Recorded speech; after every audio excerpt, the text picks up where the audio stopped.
اب کہف نہایت ہی شریف تھے جو اپنے موجودہ حکمران کے ظلم کی وجہ سے ایک غار میں پناہ گزین ہوئے تھے اور سینکڑوں سال وہی سوئے رہے، اور اللہ کی رحمت سے ایک دن غار سے نکلے اور لوگوں کو حیران کر دیا، اور جو لوگ مر کر دوبارہ زندہ ہونے پر یقین نہیں رکھتے تھے انہیں بھی اللہ پاک کے اس نظام آخرت پر یقین آ گیا۔ اصحاب کہف کی تعداد کتنی تھی، ان کے کیا نام تھے، اور اصحاب کہف کے خواص یعنی ان کے نام کے تعویذ باندھنے کے فائدے کیا ہیں، آج کی اس ویڈیو میں ہم یہی بیان کرنے والے ہیں۔ ویڈیو مکمل دیکھیے اور اپنے دوستوں کے ساتھ بھی شیئر کر دیں، اور ایسی اسلامک ویڈیو کے لیے ہمارے چینل کو سبسکرائب کر لیں۔ شکریہ۔ حضرت عیسیٰ علیہ السلام کے آسمان پر اٹھا لیے جانے کے بعد عیسائیوں کا حال بے حد خراب اور نہایت ابتر ہو گیا۔ لوگ بت پرستی کرنے لگے اور دوسروں کو بھی بت پرستی پر مجبور کرنے لگے۔ خصوصاً ان کا ایک بادشاہ دقیانوس تو اس قدر ظالم تھا کہ جو شخص بت پرستی سے انکار کرتا تھا یہ اس کو قتل کر ڈالتا تھا۔ اصحاب کہف شہر افسوس کے شرفاء تھے جو بادشاہ کے معزز درباری بھی تھے، مگر یہ لوگ صاحب ایمان اور بت پرستی سے انتہائی بیزار تھے۔ دقیانوس کے ظلم و جبر سے پریشان ہو کر یہ لوگ اپنا ایمان بچانے کے لیے اس کے دربار سے بھاگ نکلے اور قریب کے پہاڑ میں ایک غار کے اندر پناہ گزین ہوئے اور سو گئے، تو 300 برس سے زیادہ عرصے تک اسی حال میں سوتے رہ گئے۔ دقیانوس نے جب ان لوگوں کو تلاش کرایا اور اس کو معلوم ہوا کہ یہ لوگ غار کے اندر ہیں تو وہ بے حد ناراض ہوا اور فرط غیظ و غضب میں یہ حکم دے دیا کہ غار کو ایک سنگین دیوار اٹھا کر بند کر دیا جائے تاکہ یہ لوگ اسی میں رہ کر مر جائیں اور وہی غار ان لوگوں کی قبر بن جائے۔ مگر دقیانوس نے جس شخص کے سپرد یہ کام کیا تھا وہ بہت ہی نیک دل اور صاحب ایمان آدمی تھا۔ اس نے اصحاب کہف کے نام، ان کی تعداد اور ان کا پورا واقعہ ایک تختی پر کندہ کرا کر تانبے کے صندوق کے اندر رکھ کر دیوار کی بنیاد میں رکھ دیا، اور اسی طرح کی ایک تختی شاہی خزانہ میں بھی محفوظ کرا دی۔ کچھ دنوں کے بعد دقیانوس بادشاہ مر گیا اور سلطنتیں بدلتی رہیں، یہاں تک کہ ایک نیک دل اور انصاف پرور بادشاہ جس کا نام بیدروس تھا تخت نشین ہوا، جس نے 68 سال تک بہت شان و شوکت کے ساتھ حکومت کی۔ اس کے دور میں مذہبی فرقہ بندی شروع ہو گئی اور بعض لوگ مرنے کے بعد اٹھنے اور قیامت کا انکار کرنے لگے۔ قوم کا یہ حال دیکھ کر بادشاہ رنج و غم میں ڈوب گیا، اور وہ تنہائی میں ایک مکان کے اندر بند ہو کر خداوند قدوس عز و جل کے دربار میں نہایت بے قراری کے ساتھ گریہ و زاری کے ساتھ دعائیں مانگنے لگا۔ یا اللہ عز و جل کوئی ایسی نشانی ظاہر فرما دے تاکہ لوگوں کو مرنے کے بعد زندہ ہو کر اٹھنے اور قیامت کا یقین ہو جائے۔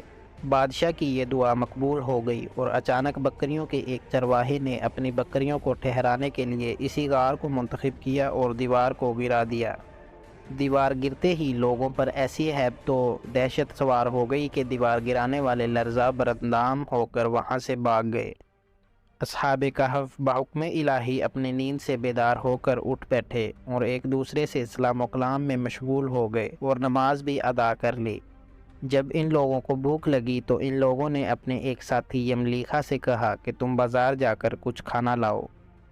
نہایت خاموشی سے یہ بھی معلوم کرو کہ دقیانوس ہم لوگوں کے بارے میں کیا ارادہ رکھتا ہے۔ یملیخا غار سے نکل کر بازار گئے اور یہ دیکھ کر حیران رہ گئے کہ شہر میں ہر طرف اسلام کا چرچا ہے اور لوگ اعلانیہ حضرت عیسیٰ علیہ السلام کا کلمہ پڑھ رہے ہیں۔ یملیخا یہ منظر دیکھ کر محو حیرت ہو گئے کہ الہی یہ ماجرا کیا ہے کہ اس شہر میں تو ایمان و اسلام کا نام لینا بھی جرم تھا، آج یہ انقلاب کہاں سے اور کیوں کر آ گیا۔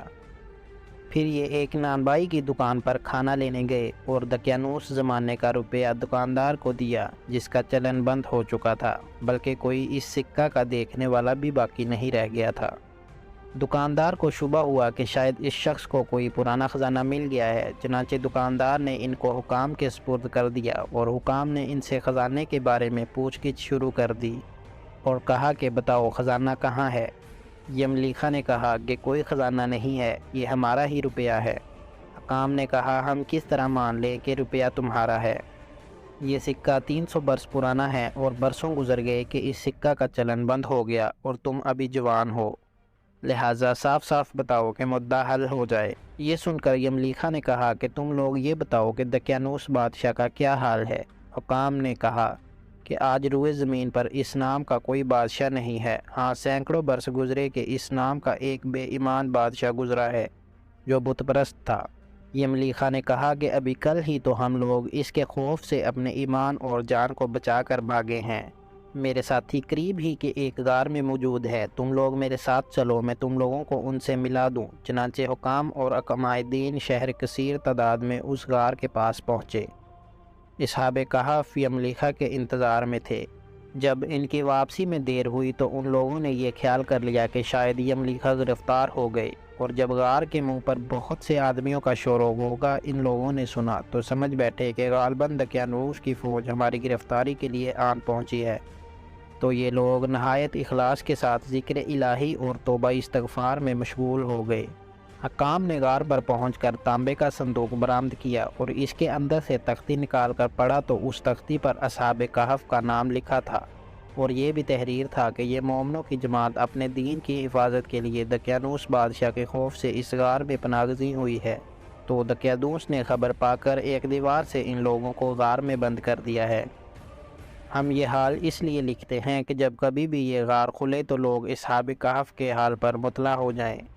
حکام تختی کی عبارت پڑھ کر حیران رہ گئے، اور ان لوگوں نے اپنے بادشاہ بیدروس کو اس واقعہ کی اطلاع دی۔ فوراً ہی بیدروس بادشاہ اپنے امراء اور عمائدین شہر کو ساتھ لے کر غار کے پاس پہنچا تو اصحاب کہف نے غار سے نکل کر بادشاہ سے معانقہ کیا اور اپنی سرگزشت بیان کی۔ بیدروس بادشاہ سجدہ میں گر کر خداوند قدوس کا شکر ادا کرنے لگا کہ میری دعا قبول ہو گئی۔ اللہ تعالیٰ نے ایسی نشانی ظاہر کر دی جس سے موت کے بعد زندہ ہو کر اٹھنے کا ہر شخص کو یقین ہو گیا۔ اصحاب کہف بادشاہ کو دعائیں دینے لگے کہ اللہ تعالیٰ تیری بادشاہی کی حفاظت فرمائے، اب ہم تمہیں اللہ کے سپرد کرتے ہیں۔ پھر اصحاب کہف نے السلام علیکم کہا اور غار کے اندر چلے گئے اور سو گئے، اور اسی حالت میں اللہ تعالیٰ نے ان لوگوں کو وفات دے دی۔ بادشاہ بیدروس نے سال کی لکڑی کا صندوق بنوا کر اصحاب کہف کی مقدس لاشوں کو اس میں رکھوا دیا، اور اللہ تعالیٰ نے اصحاب کہف کا ایسا رعب لوگوں کے دلوں میں پیدا کر دیا کہ کسی کی یہ مجال نہیں کہ غار کے منہ تک جا سکے۔ اس طرح اصحاب کہف کی لاشوں کی حفاظت کا اللہ تعالیٰ نے سامان کر دیا۔ پھر بیدروس بادشاہ نے غار کے منہ پر ایک مسجد بنوا دی اور سالانہ ایک دن مقرر کر دیا کہ تمام شہر والے اس دن عید کی طرح زیارت کے لیے آیا کریں۔ اصحاب کہف کی تعداد۔ اصحاب کہف کی تعداد میں جب لوگوں کا اختلاف ہوا تو یہ آیت نازل ہوئی، قُلْ رَبِّ أَعْلَمُ بِعِدَّتِهِم مَّا يَعْلَمُهُمْ إِلَّا قَلِيلٌ۔ ترجمہ: تم فرماؤ میرا رب ان کی گنتی خوب جانتا ہے، انہیں نہیں جانتے مگر تھوڑے۔ حضرت عبداللہ بن عباس رضی اللہ تعالی عنہ نے فرمایا کہ میں انہی کم لوگوں میں سے ہوں جو اصحاب کہف کی تعداد کو جانتے ہیں۔ پھر آپ نے فرمایا کہ اصحاب کہف کی تعداد 7 ہے اور 8واں ان کا کتا ہے۔ قرآن مجید میں اللہ تعالیٰ نے اصحاب کہف کا حال بیان فرماتے ہوئے ارشاد فرمایا ہے کہ کیا تمہیں معلوم ہوا کہ پہاڑ کی کھو اور جنگل کے کنارے والے ہماری ایک عجیب نشانی تھے؟ جب ان جوانوں نے غار میں پناہ لی پھر بولے، اے ہمارے رب ہمیں اپنے پاس سے رحمت دے اور ہمارے کام میں ہمارے لیے راہیابی کے سامان کر، تو ہم نے اس غار میں ان کے کانوں پر گنتی کیے کئی برس تھپکا دیے۔ ہم نے انہیں جگایا کہ دیکھیں 2 گروہوں میں کون ان کے ٹھہرنے کی مدت زیادہ ٹھیک بتاتا ہے۔ ہم نے ان کا ٹھیک ٹھیک حال تمہیں سنائے۔